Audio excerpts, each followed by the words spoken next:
Eksklusibo namang nakapanayam ng News 5 si dating Vice President Leni Robredo tungkol sa sitwasyon sa Naga City. Ayon kay Robredo, 8 barangay na lang ang binabantayan nila sa ngayon na lubog pa rin sa baha.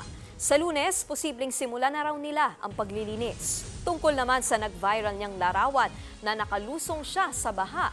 Ayon sa dating bise, nagkataon lang daw na may nag-post nito pero anya hindi na raw ito bago sa kanilang mga Bicolano. Kahit naman daw mga pribadong individual, ganito rin ang antas ng pagtulong tuwing may kalamidad.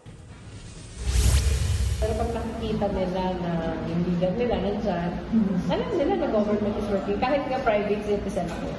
Pero alam nila na help is coming, hindi sila kailangan na mangamba kasi yung tulong nandyan. Abangan ang kabuuang panayam ng News 5 kay Robredo sa Frontline Pilipinas sa Lunes. Mga kapatid, Nikki de Guzman po, iba na ang may alam at may pakialam sa panahon ngayon.